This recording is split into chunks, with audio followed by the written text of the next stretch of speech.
반갑습니다. 오늘은 가야에 대해서 8번째 시간이 되겠습니다. 자, 오늘은 김수로 왕과 허황옥의 결혼에 대해서 말씀을 드리려고 합니다. 김수로 왕은 총각이었습니다. 그래서 신하들이 총각이기 때문에 결혼을 계속 권했죠. 그랬는데 그때마다 수로 왕은 내가 이곳에 내려온 것은 하늘의 명령이다. 나에게 짝을 지어 왕으로 삼게 함도 역시 하늘의 명령이 있을 것이니 그대들은 염려하지 말라. 이렇게 얘기하면서 결혼을 신하들의 권면을 듣지를 않았습니다. 자, 도마는 47년에 가야를 떠나게 되죠. 그래서 자기가 왔던 그 길을 되돌아서 아이타국으로 가서 허황옥을 중매하게 됩니다. 그런데 그 이야기를 들은 그 아이타국 왕은 그 먼 나라에 어떻게 내 딸을 보낼 수가 있겠냐고 그러면서 원하지를 않았습니다. 그런데 그날 밤에 꿈을 꾸게 됐죠. 근데 그 꿈을 꾸고 아침에 일어나서 왕은 자기 부인과 함께 이야기를 나누게 됩니다. 우리가 어젯밤 꿈에 하늘의 상제를 배웠는데 상제께서 가라구 왕 수로는 하늘이 내려보내어 왕위 앉게 했으니 신령스럽고 성스러운 분이시다. 또 새로 이 나라를 다스림에 아직 배필을 정하지 못했으니 그대들은 공주를 보내 배필이 되게 하라. 이렇게 얘기하면서 내가 꿈을 깼지만 상제의 말이 아직도 귓가에 생생하니 너는 이 자리에서 곧 우리와 작별하고 그곳으로 떠나가라. 그렇게 얘기를 했습니다. 그래서 공주는 이 말을 듣고 이제 결혼을 결심하고 떠나게 되죠. 자, 여기서 우리가 중요한 것은 이 상제라고 하는 말입니다. 이 상제께서라고 하는 그 상제라고 하는 그 한자어는 중국에서 하나님을 상따이라고 부르죠. 이 상따이라고 하는 말은 샤다이라고 하는 말에서 왔고, 이 샤다이라는 말은 엘샤다이, 전능하신 하나님이라고 하는 의미가 담겨져 있는 말이죠. 그리고 여기는 이제 산의 하나님이심을 또 나타내주고 있어요. 그래서 이 상따이라고 하는 말은 다른 신한테는 쓰지 않는 말입니다. 꼭 여호와 하나님, 우리가 믿는 전능하신 하나님을 향해서만 상제라는 말을 썼지 다른 신 앞에는 이 상제라는 말을 쓰지를 않습니다. 그렇기 때문에 이 상제라고 하는 말이 굉장히 귀중하다라고 하는 것을 알 수가 있게 되겠죠. 자, 그래서 이 수로 왕은 그 도마가 떠나고 난 다음에 그 도마와 어떤 약속이 있었던 것 같습니다. 이따가 다시 얘기하겠지만 나는 거룩한 사람이다, 성스러운 사람이다, 하늘에 있는 사람이다 라고 하는 말을 계속 했다고 하는 것은 도마와의 어떤 관계가 있는데, 그래서 그 도마는 내가 너에게 지정해 준 여인하고만 결혼을 해야 된다라고 하는 그런 언지를 줬습니다. 그렇기 때문에 그는 도마가 떠나고 난 다음에 주포라고 하는 포구에 사람을 보내서 거기에 붉은 돛을 달고 오는 배를 기다리라고 합니다. 그래서 날마다 그 군사들을 보내서 이 주포에서 그 붉은 돛을 달고 오는 배가 오기를 기다렸습니다. 매일같이 기다렸어요. 여기가 이제 망산도라고 하는 곳인데 바로 여기인데 옛날엔 여기가 이제 폭우였고 바다에 있는데 지금은 다 이게 덮여져 가지고 간척지가 되어버렸어요. 지금 간척하고 있어요. 그래서 지금은 물이 들어오지 않고 이렇게 공장을 짓고 지금 그러고 있어요. 요 위에 망산도라고 하는 표지 팻말이 여기 있어요. 여기에 배가 들어오게 되죠. 그래서 48년 7월 27일 저녁 무렵에 오후에 허황옥은 이 붉은 돛을 달고 도착을 하게 됩니다. 자, 이 얘기를 이제 그 붉은 돛을 달고 온 배가 오자 그것이 이제 햇불이 올라가고 신호가 올라가서 김수로 왕에게 연락이 가게 되죠. 근데 마침 그때가 썰물 때였습니다. 그래서 큰 배가 김해 앞에까지 배가 들어갈 수가 없습니다. 지금은 김해가 거기가 전부 다 평야지대, 김해 평야를 이루고 있죠. 근데 과거에는 김해 앞에까지 바다였고 배가 들어갔습니다. 근데 거기에 큰 배는가 이제 밀물이 들어와야 큰 배가 들어가는데 마침 그때가 썰물 때였기 때문에 큰 배가 들어갈 수가 없었어요. 그래서 작은 배를 옮겨 타고 해반천이라고 하는 그러니까 그 바다에 이렇게 골 있잖아요. 이제 골이 거기 깊은 곳에 이제 물이 고이는데 그 골 해반천을 따라서 쭉 작은 배가 올라가게 되지요. 자, 이렇게 허황우가 배를 가지고 올라가자 김수로는 신하를 보내가지고 왕후를 맞이하도록 그렇게 합니다. 김해까지 도착했던 배에서 이제 허황우가 내렸죠. 그래서 신하들이 와서 허황우를 이렇게 궁궐로 모시려고 와서 모시니까 그는 내가 들어갈 수가 없다. 내가 왜 알지 못하는 그 남자한테 가겠냐? 난 결혼도 안 했다. 이렇게 하면서 거부를 딱 해버립니다. 그러니까 김소랑이 그 얘기를 듣고 깜짝 놀라고 그 말이 옳다. 결혼식도 안 했으니까 그래서 결혼식을 하도록 그렇게 준비를 시키는데 그 준비하는 것이 이스라엘의 전통식인 그 예식으로 하고 준비하게 합니다. 자, 여기가 이제 해반천이라고 하는데 지금 김해에 그 결혼식장이 있는 바로 앞에 여기 배가 있죠. 이 해반천을 따라서 배가 들어온 곳입니다. 근데 7월 27일 날 그 당시에 그것이 썰물 때였었느냐 하는 것은 지금 과학적으로 증명이 됩니다. 그때 분명히 썰물이었다라고 하는 것이 증명이 됐고, 그리고 이 기록은 사실이었다라고 하는 것을 증명하고 있죠. 자, 여기에 도착을 하게 돼요. 근데 여기 도착해서 여기에는 이제 그 당시 가야의 집들이 있고 여기에 옛날 모습을 지금 재현시켜 놓은 곳입니다. 여기에 이제 내리게 되죠. 이후에 이제 산이 있는데 여기서 내리자 여기가 그 결혼식장 예식장을 만든 곳이에요. 여기가 그리고 여기는 해반천 같은 아까 그 집들입니다. 자, 이것은 이 후파라고 하는 이스라엘의 전통 예식에 대한 그런 모습입니다. 이것은 2002년 텔아비브에서 찍은 사진입니다. 그래서 이것은 그때하고는 맞지는 않겠지만은 이런 식이었었다라고 하는 것은 우리가 알 수가 있죠. 여기 후파라고 하는 이것이 이제 신부가 이렇게 들어가는 자리예요. 신부가 대기하는 자리인데 이렇게 천막을 쳐놓는 것은 이스라엘 민족이 그 광야 생활을 했다라고 하는 상징으로 후파를 만든다고 그래요. 그런데 이 후파는 실내에다 만드는 경우와 실외에다 만드는 경우가 있는데 실외에다 만드는 것은 밤하늘의 별들을 보면서 아브라함에게 주신 번성의 약속을 상기하기 위해서 만들었다고 이제 실외에서 한다고 그러죠.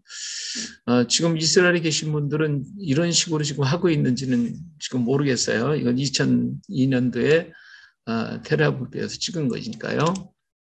이건 실내에 만들어진 후파의 모습입니다. 여기에 신부가 이렇게 앉아 있죠. 예, 신부가 앉아 있는 자리예요. 잘 예쁘게 단장하고 있죠.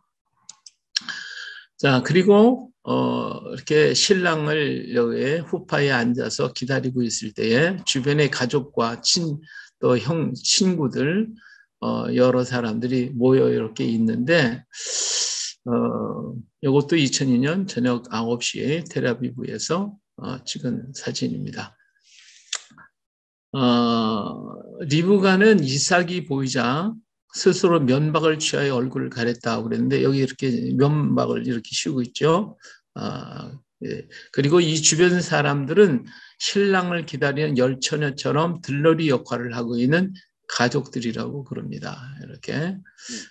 근데 지금은 아마 이 우리나라에도 옛날에 면박을 이렇게 씌웠다가 결혼식장에 신랑이 이렇게 벗겨졌는데 지금은 이렇게 아마 면박을 하고 있지 않고 벗지 않나 그렇게 생각이 돼요. 이 부분에 대해서는 아마 그쪽에 사시는 분들이 더 잘 아시리라 생각이 됩니다. 자, 여기 신랑을 기다리고 있는 신부가 있는데 신부는 기다리면서 이 기도서를 이렇게 읽으면서 기다린다고 그럽니다. 신랑이 언제 올지 모르기 때문에 이스라엘 사람은 저녁에 예식을 하는데 신랑이 언제 올지 몰라서 신부는 기도서를 읽으면서 언제 올지 모르는 신랑을 기다리게 됩니다. 자, 여기는 하늘문이라고 하는 여기에 팻말이 하나 붙여 있는데 아까 거기 그 해반천에서 올라가면 그 높은 곳에 산이 하나 있는데 그곳에 세워 있는 비석입니다. 이게 왜 여기 있냐면 허황욱이 이제 배에서 내리죠. 배에서 내려가지고 왕에게로 가자 그랬더니 나는 결혼하지 않아서 못 갑니다. 그러고서 가지를 않고 어디로 올라가냐면 산으로 올라가죠.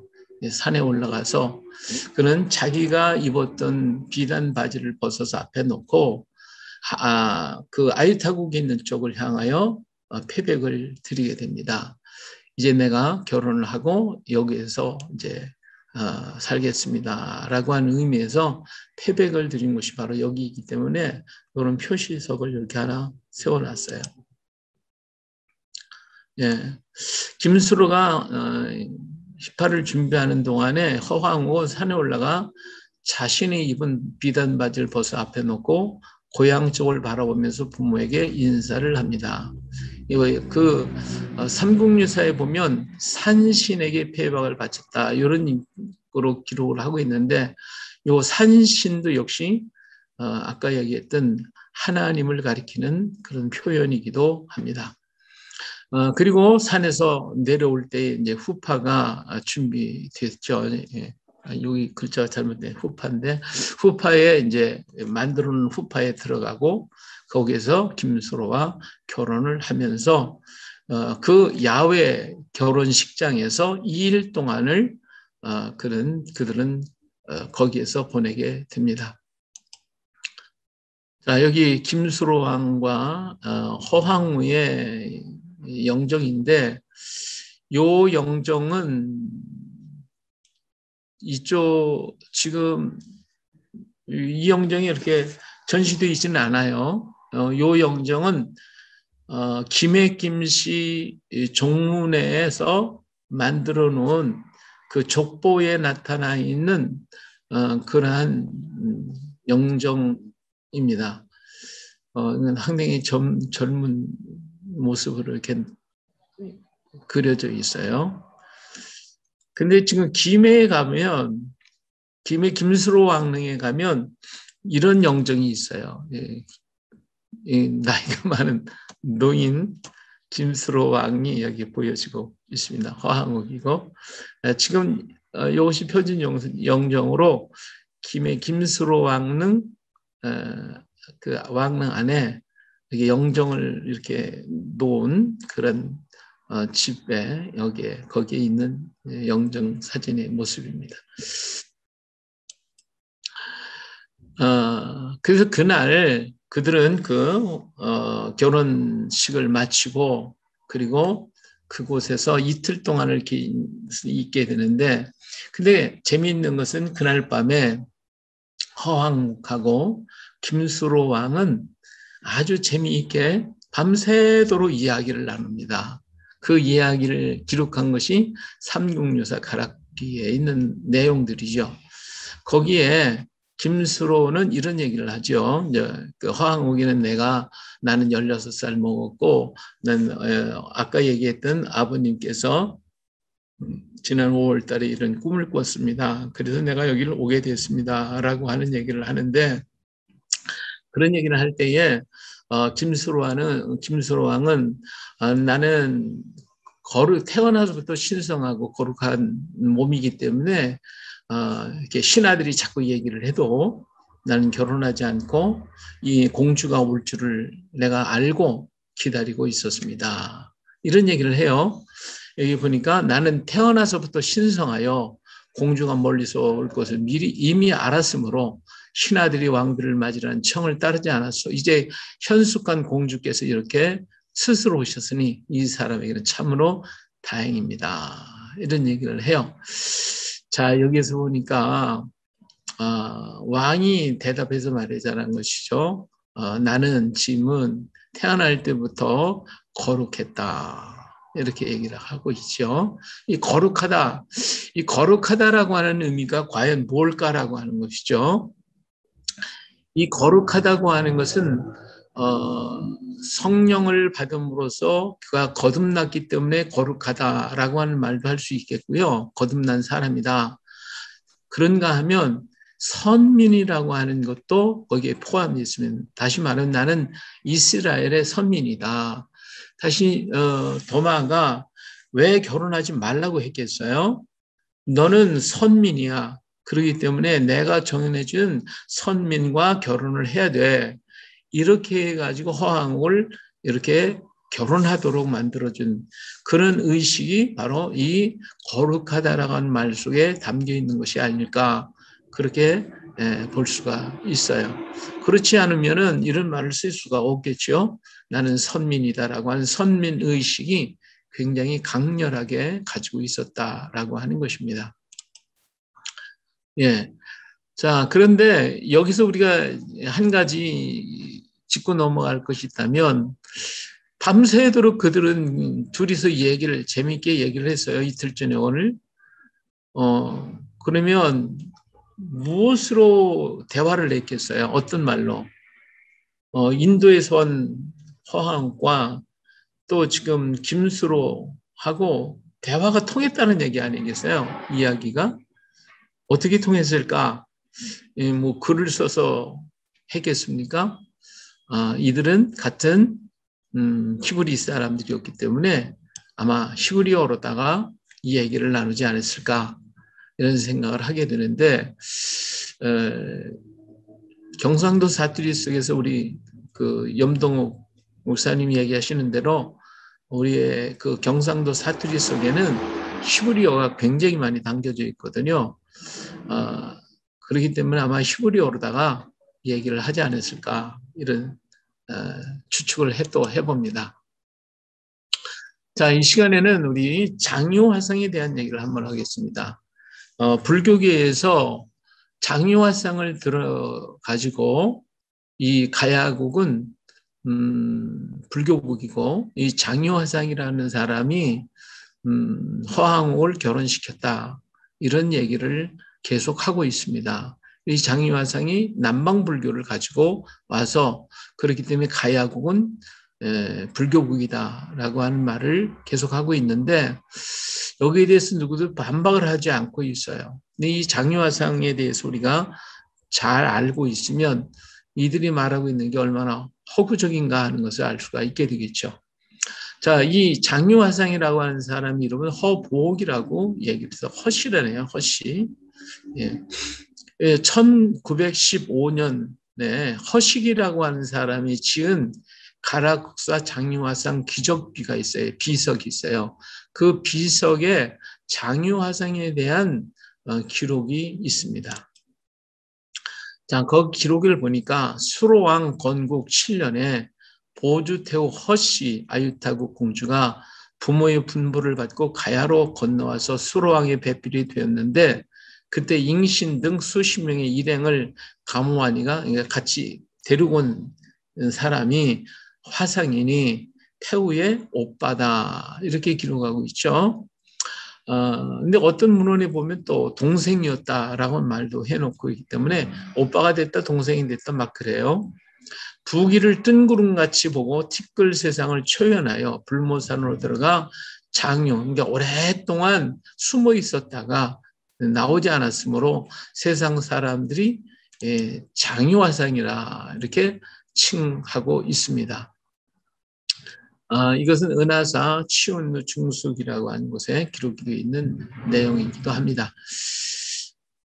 그리고 만년에 가락국의 왕제 7명과 더불어 방장산은 지리산을 가리켜 주는데 지리산에 들어가서 성불을 했다는 거예요. 성불을 했다. 그래서 지금 하동에 칠불사가 그 장소였다. 그러면서 칠불암의 설화 속에 이 내용이 기록이 되겠습니다.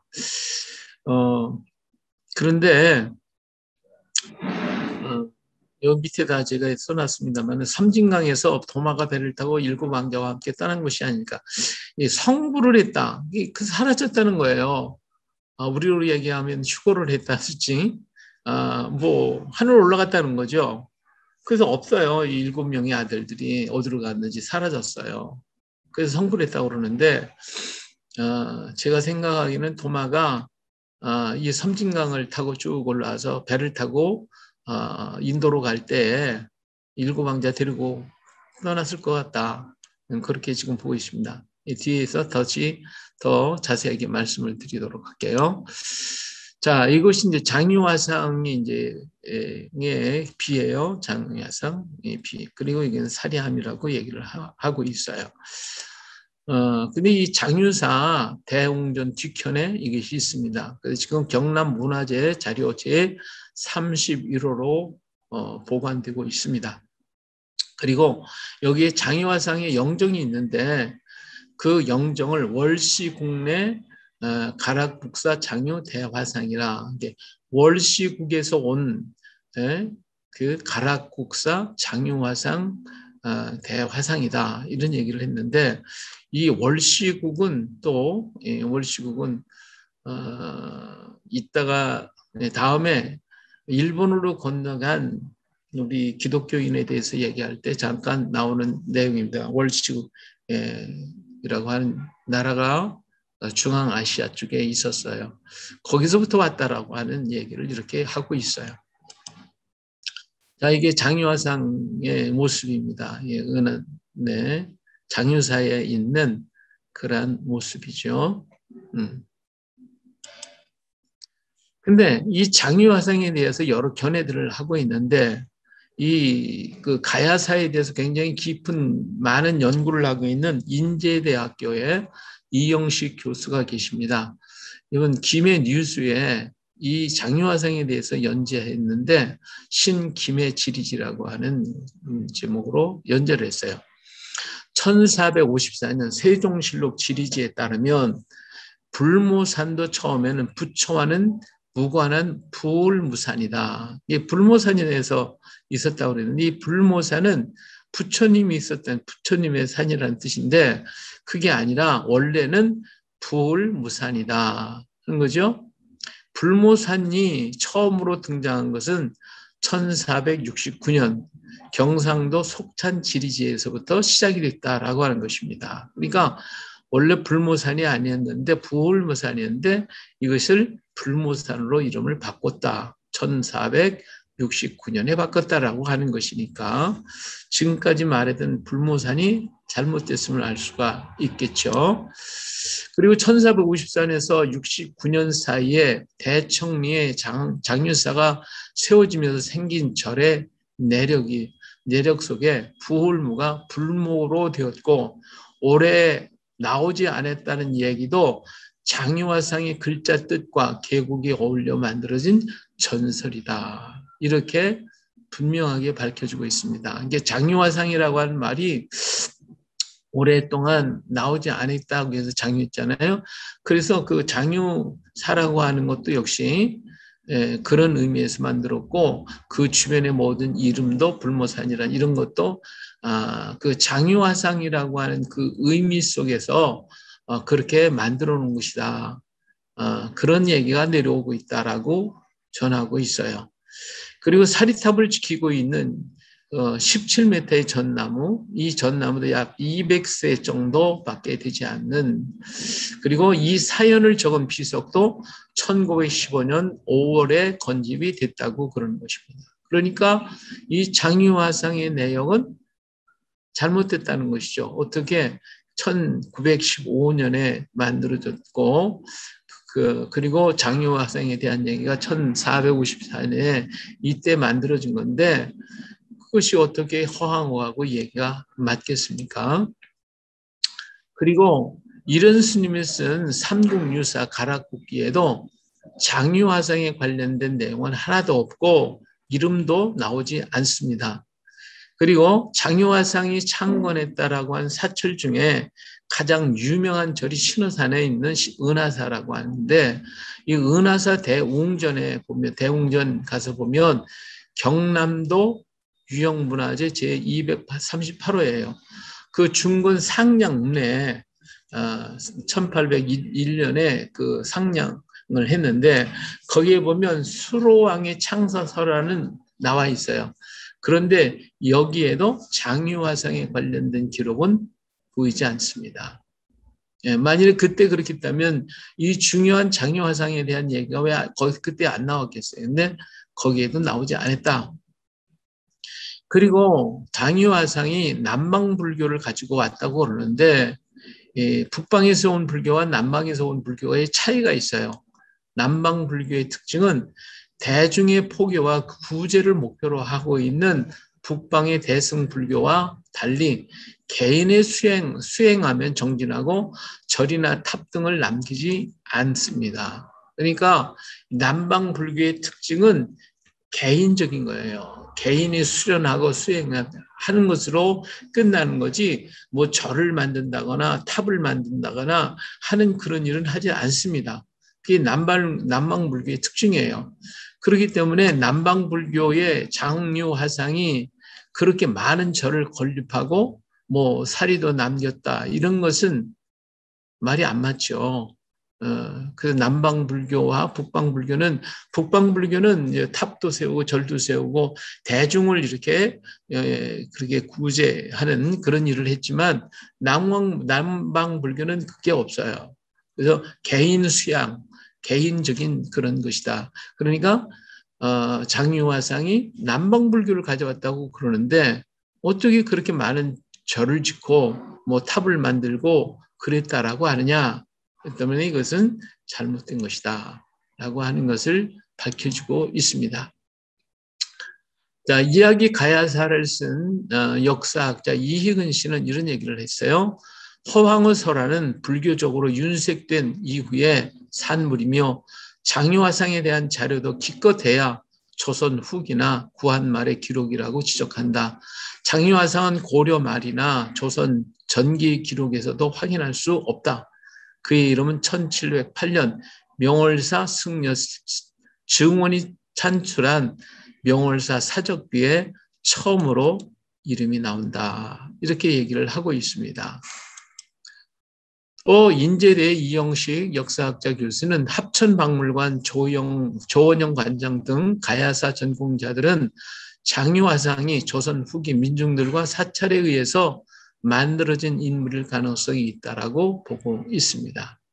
자, 그렇다면 그 불교계에서 말하고 있는 장유화상이 실존 인물을 바탕으로 쓴 것이라고 한다면, 그렇다면 도마일 가능성이 더욱 많다. 저는 그렇게 보는 겁니다. 그게 지금 반박을 하는 거죠. 왜냐하면 허황옥의 오빠다 또는 동생이라고 전하고 있는데, 허황옥이 중매를 했거든요. 중매를 장유화상이 중매를 했다고 그러니까 토마가 중매했잖아요. 그러니까 이 장유화상이 도마일 가능성이 많고, 정말 불교계에서 장유화상에 대한 설화나 내려오는 이야기나 그걸 바탕에서 말했다면, 그가 진짜 실존 인물이라면 그는 불교계에서 말하기는 장유화상이 아니라 도마일 수가 있겠다. 도마를 그렇게 말하고 있는 거 아니냐 하는 거예요. 자, 칠브람 유사에는 김해 가락국 수로왕이 잠룡으로 계실 때 서역 월지국 보옥선사가 큰 인연이 동쪽에 있음을 보고 그 메시를 데리고 바다를 건너와서 수로왕과 배표를 이뤘다. 이런 얘기를 하고 있거든요. 그러니까 여기에서 장유화상이라고 하는 사람이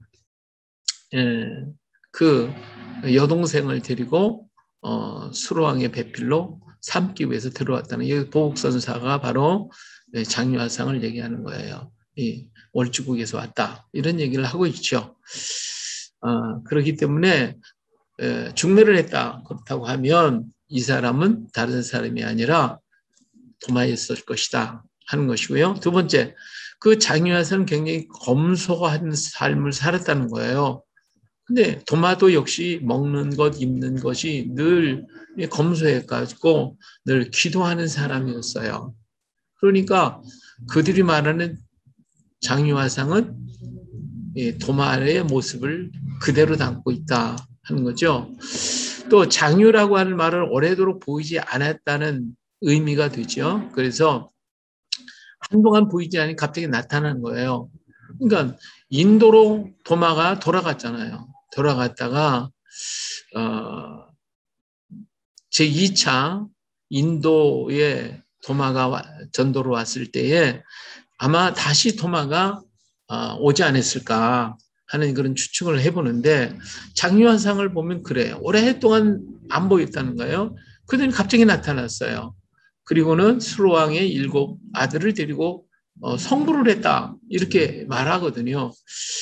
자, 이 장유화상은 부귀를 뜬구름같이 보고 티끌 세상을 초용하여 불모산으로 들어가 장유하여 나오지 않았으므로 세상 사람들이 장유화상이라고 칭했다. 그랬으니 토마가 인도로 갔다가 예루살렘 들려서 52년에 다시 인도 왔다가 그리고 언제인지는 모르지만 60년대 경이 되겠죠. 그렇다면 그러면 다시 왔다고 하면 굉장히 오랜 기간 동안 없다가 잠깐 왔다가 또 사라져 버렸거든요. 그러니까 토마의 모습이 그대로 말하고 있는 거 아닌가 그런 거죠. 칠불사로 수로왕이 7 아들을 들어와 성불했다. 족적을 감췄다는 말이거든요. 그래서 7 아들이 어디로 갔는지 이 족적을 알 수가 없어요. 그래서 인도의 그 도마의 삶을 더 추적해 나가다 보면 아마 그런 문이 혹시 나오지 않을까. 수로왕의 7 아들에 대한 어떤 행적들이 나오지 않을까. 이런 생각을 해보고 있습니다. 관심 있으신 분은 좀 연구 좀 하셔서 도마 이외에 도마를 도왔던 어떤 사람들의 얘기가 나와 있는 그런 문헌이나 기록이 있다면 그것을 가지고 오시면 아마 이 말이 잘 들어맞지 않을까 이런 생각을 해봅니다. 그래서 여기 도마 2차 방문을 연상시킨다. 도마는 인도 남부에 전도하다가 순교를 합니다. 그가 복음을 전한 가야에 한 번도 오지 않았을까 하는 추론이죠. 왜냐하면 가야국을 만들었고 왕을 삼아주었고 허왕을 중대를 했으니 이 도마가 얼마나 그 수로와 허왕국을 보고 싶었겠어요.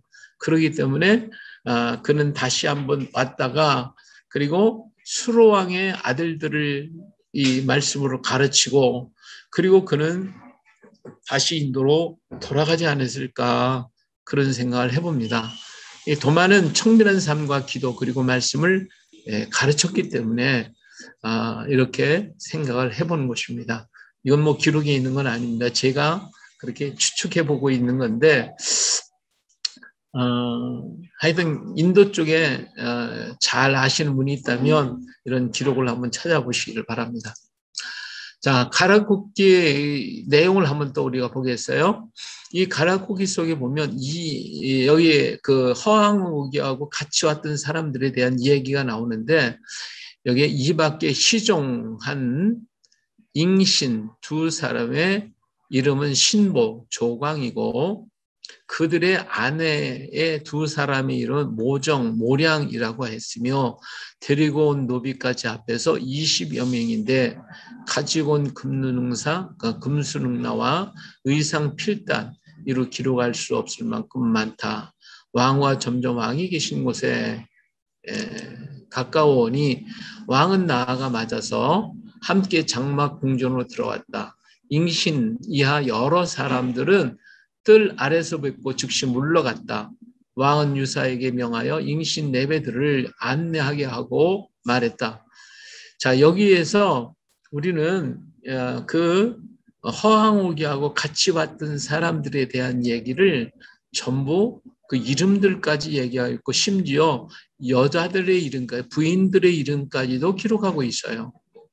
그렇다고 하면 그렇게 중요한 일반 부인들의 이름까지 기록하고 있었다면 그들이 말한 가장 중요한 장유화상이 이들을 데리고 왔다면 왜 장유화상의 이름이 여기 없겠냐고 말해요. 그렇기 때문에 이 장유화상의 이름이 기록되지 않았다고 하는 것은 그것은 이상하잖아요. 이것은 장유화상 후대에 만들어진 이름이다. 그렇게 하고 정말 불교계에서 계속해서 장유화상에 대한 얘기를 얘기한다고 하면 우리는 반박할 수가 있겠죠. 그는 장유화상이 바로 도마이다. 이렇게 말할 수가 있겠다. 이런 말씀을 드리는 것입니다. 자, 이로보건대 장유화상 1915년 허식이 지어낸 이야기이거나 전해온 이야기를 불교화시킨 것이라고 보고 실제 인물이라면 그의 행한 일들을 보면 그는 도마일 수밖에 없다. 김수로왕의 아들 7명 과연 어디로 갔을까? 예, 인도로 가지 않았을까? 이런 생각을 해봅니다. 자, 김수로왕의 자녀들을 봅니다. 김해, 김씨, 허황후는 12남매를 낳았어요. 큰 아들은 왕이 되었고, 그래서 거등왕, 그러니까 김수로왕의 뒤를 이어서 거등왕이 되었어요. 그리고 두 아들에게는 허씨성을 주었죠. 그리고 두 딸은 신라에 하나는 신라로 하나는 일본으로 시집을 가게 됩니다. 그런데 우리가 여기서 생각해 볼 수 있는 것이 뭐냐면 왜 허씨성을 두 아들에게 주었나라고 하는 것입니다. 예. 근데 이 허씨성을 준 것은 우리가 보통 알기는 허황우이가 인도에서 왔기 때문에 자기의 그 인도에서 왔다라고 하는 것을 남기기 위해서 또 허씨성을 전해주기 위해서 그래서 이 성을 두 아들을 허씨성을 주지 않았느냐 이렇게 일반적으로는 얘기를 합니다. 예, 그 말 뭐 틀렸다고 말할 수 없지만은 사실 허씨는 이 허황욱은 김수로왕한테 올 때는 하나님의 인도함을 따라서 그 복음을 가지고 전해온 우리 오늘로 얘기한다면 선교사의 역할을 하러 온 거예요. 복음을 전하고 김수로를 돕기 위해서 복음을 전하기 위해서 온 사람이란 말이에요. 그런데 자기가 떠나고 나면 그 일을 감당할 수 있는 사람이 없다고 말해요. 그래서 두 아들을 선택해서 허시성을 주면서 내가 했던 그 일을 하라고 준 거예요. 다시 말하면 허시성을 가진 사람에게 이 허황욱은 그 당시에 민간인들을 이렇게 백성들을 돌아보며 그들을 병을 고쳐주고 아유르베다 의학을 가지고 왔기 때문에 병을 고쳐줄 뿐만 아니라 그들을 위해 기도해주고 또 하나님이 준 영성을 가지고 치유의 역사를 통해서 백성들을 치유하고 고쳐줬단 말이에요. 그런데 자기가 가고 나면 이 일을 해줄 사람이 없는 거예요. 그렇기 때문에 두 아들을 선택해서 허실성을 주어가지고 그 일을 감당하도록 맡겨준 겁니다. 그래서 그 후손 가운데 허준이가 나오잖아요. 이 허준은 동의보감을 쓴 사람이에요. 근데 아유르베다 의학은 이 목초의학이거든요. 이런 우리가 얘기하면 한방의학 같이 전부 다 약초를 가지고 치유하는 거란 말이에요. 그렇기 때문에 이 허씨 집안에 내려오는 그러한 그 한방에 대한 그 이야기가 계속해서 내려오다가 허준이는 그런 것이 그냥 몸에 체득이 되어 있는 상태였었어요. 그러다가 보니까 그런 유이타라고 하는 의사를 만나게 됐고, 그래서 그는 동의보감을 쓸 수 있는 그러한 사람이 되지 않았을까, 이렇게 생각할 수가 있겠죠. 이 허준의 호가 구암이에요. 다시 말하면 거북이 바위다. 거북이 바위. 구지봉에 가보면 거기 구암이 있어요. 거기 구암 바위. 그래서 이 허준은 이 허씨 집안에서 이 하나님의 그 복음을 널리 전하기 위해서 그러한 일을 한 사람이 였을 것이다라고 생각을 해봅니다. 예. 자, 여기 가보면 지금 산청에 가보면 동의보감촌이 있어요. 허준을 기리기 위해서 이 동의보감촌을 만들어 놓고 있습니다. 여러분 오시면 여기 한번 가보실 수가 있습니다. 자, 그리고 허황우가 건너온 인도의 남부지방에는 예수님이 12제자 중 한 명인 도마 성자의 무덤이 있다고 한다. 그보다 더 오래된 인도의 고인돌은 우리나라의 것과 축조 시기와 방법, 크기와 규모 등이 거의 동일하다. 어쩌면 3,000년 전의 세계는 우리의 생각보다 더 좁을 수 있다라고 김해 뉴스에서 이렇게 또 얘기하고 있어요. 그래서 지금 일반인들도 이 도마에 대한 얘기가 굉장히 많이 이렇게 알려져 가고 있다라고 하는 것은 굉장히 고무적인 일이 아닐 수가 없겠죠. 예, 앞으로도 더욱더 여기에 대한 연구가 활발하게 이루어졌으면 합니다. 예. 자, 시간이 많이 갔습니다만은 요거 하나만 더 하죠. 김수로 왕의 능에 가보면 문양이 있어요. 지금 가보면 이런 문양을 가지고 있으니 파란 색깔에 있는데, 여기에 보면 여기 물고기 2마리가 있고 가운데 탑이 있는 모습을 볼 수가 있습니다. 이 물고기는 물속에 있기 때문에 살아있는 물고기가 되겠죠. 예, 살아있는 물고기가 탑을 지킨다라고 하는 의미입니다. 이 물고기는 수호신이에요. 지키는 신이다. 왜? 저녁에 잠을 잘 때에도 눈을 뜨고 있기 때문에 언제든지 지킨다라고 하는 의미에서 이렇게 물고기가 탑을 지키고 있다라고 하는 의미에서 만들어 놓은 거예요. 근데 이 문양은 변형된 겁니다. 여기 바로 옆에 있는 것이 본래의 문양입니다. 이 본래의 문양이었는데 이 문양이 기독교적인 문양이다라고 해가지고 이 문양을 바꿔서 불교계식으로 만들어 놨어요. 그래서 불교의 방생 이런 것들 또 수호한다고 하는 의미가 담겨 있는 것으로 변질을 시켜놓은 것입니다. 자, 그럼 다시 자세히 한번 볼까요? 자, 윗부분만 보겠습니다. 이 윗부분을 보면 여기는 눈이 있어요. 눈이. 그렇죠? 여기는 봐요. 똑같은 그림인데 이 눈을 없애버렸죠. 그렇죠? 눈을 없애버렸어요. 자, 그리고 이건 코예요. 코죠?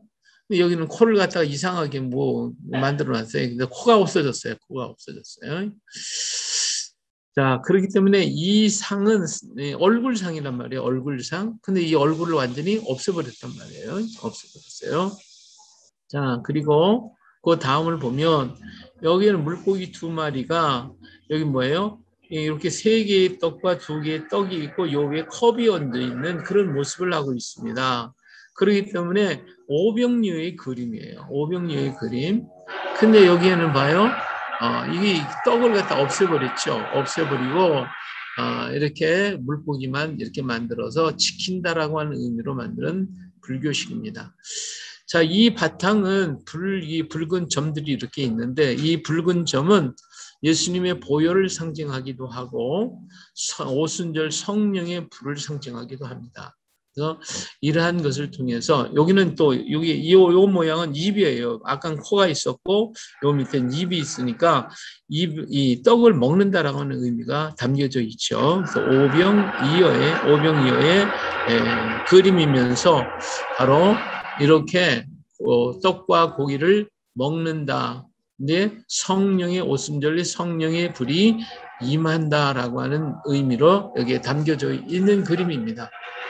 그래서 이 문양조차도 조금 불교식으로 바꿨다라고 하는 걸 볼 수가 있죠. 자, 보세요. 여기 보니까 자세하게 보면 이렇게 되어 있습니다. 근데 이들이 아무리 바꿨어도 오늘날 쌍어 문양에 대한 얘기를 굉장히 많이 하고 있습니다. 근데 쌍어 문양하고 여기에 나타난 물고기 문양은 정말 다릅니다. 예, 달라요. 자, 보세요. 여기가 이제 이스라엘 갈릴리 바다에 있는 오병이어 교회의 바닥에 있는 문양인데 요 물고기를 보세요. 물고기 보면 여기 지느러미가 두 개 이렇게 있고 예, 떡이 있습니다. 자, 이 물고기와 예, 이 물고기와 여기 가야에 있는 이 물고기를 한번 보세요. 이 물고기를 보면 똑같아요. 지느러미 거의 두 개 있고 아래에 두 개 있는 네 개 있는 이런 물고기죠. 그렇기 때문에 이 물고기가 굉장히 중요해요. 아무리 다른 건 다 바꿔도 물고기의 모양을 바꿀 수가 없었어요. 이것은 이스라엘의 문양하고 똑같아요. 그런데 그 쌍어 문양에 대한 얘기를 하시는 분들은 요것은 얘기를 안 해요. 어떤 것만 얘기하느냐? 그냥 물고기가 두 마리 있다는 것만 얘기해요. 여기서 중요한 이 물고기 문양은 다른 데서 찾아볼 수가 없는 독특한 물고기예요. 자, 쌍어 문양에 대해서 추적하는 사람들이 말하고 있는 물고기들을 한번 보세요. 여기 보니까 스키타이모포에 담겨져 있는 물고기, 여기 보면 그냥 이렇게 지느러미가 여럿이 있고요. 자, 여기에도 이제 쌍어가 이제 두 마리가 있는 이거는 지느러미가 없어요. 지느러미가 없어요. 자, 여기에도 물고기 문양을 이렇게 하고 있는데 여기도 마찬가지고요. 여기에도 보니까 다리 이게 이렇게 돼 있죠. 자, 여기에도 보니까 물고기 문양이 이렇고 이건 신어산에 있는 신어 그 은하사에 있는 신어의 모습을 이렇게 하고 있어요. 그 다음에 여기에 있는 물고기도 역시 마찬가지, 이 물고기도 마찬가지. 모두가 다 이 물고기는 이스라엘의 그 오병이어 교회에 있는 물고기와 전혀 다릅니다. 분명히 쌍어 신앙은 가지고 있어요. 이런 건 쌍어가 있어요. 그러나 그들이 말하고 있는 쌍어와 가야에서 말하고 있는 쌍어하고는 전혀 다르다. 그래서 우리의 모습은 이들이 말하고 있는 것과는 다른 루트가 있다라고 하는 것을 우리는 한 번 더 깊이 생각해 볼 필요가 있습니다. 자, 오늘은 여기까지 말씀을 드리도록 하죠. 다음 시간에 일본의 기독교에 대한 얘기를 하도록 하겠습니다. 감사합니다.